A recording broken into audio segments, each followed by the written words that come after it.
सकाळचे 9 वाजू दे किंवा संध्याकाळचे 4, उन्हातान्हात निघायचं म्हटलं ना खूप कंटाळा येतो. म्हणून कधी गाडीवर जायची वेळ आली ना स्टोल, गॉगल आणि ग्लव्स हे घातल्याशिवाय मी बाहेरच पडत नाही. आता मी काही प्रिंट आउट काढण्यासाठी सकाळी 10:30 वाजताच बाहेर पडली, तरी बघा किती ऊन लागत होतं. मग घरी येऊन माझं काम आवरलं आणि थोड्या वेळाने रेडी होऊन लगेच निघाली, कारण आम्हाला जायचं होतं माझ्या जावेच्या माहेरी आमच्या घरातल्या छोट्या मेंबरला भेटण्यासाठी. मग रस्त्यात असं सटरपटर खाऊन पोहोचलो आमच्या छोट्याशा मेंबरकडे. आता तिथे काही शूट नाही करता आलं कारण बेबी खूप छोटा आहे. मग यांचे आंबे आणि चिंच गोळा करून यांची पूर्ण शेती फिरलो. आणि इतकं मोठं सनफ्लावर कोणी बघितलंय हे मला कमेंट करून नक्की सांगा. मी तर पहिल्यांदाच बघितलं होतं.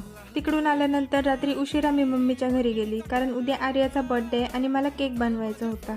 रात्रीच्या 12 वाजता आम्ही तिला विश करणार होतो आणि काउंटडाऊन चालू झाल्यानंतर बघा ती किती खुश होती. मग फायनली 12 वाजता आर्याला सगळ्यांनी विश केलं, खूप ब्लेसिंग्स दिल्या आणि तिचा आनंद तुम्ही बघू शकता. आता बर्थडेला काय काय सेलिब्रेशन केलं हे मी तुम्हाला नेक्स्ट ब्लॉगमध्ये सांगते. Bye bye.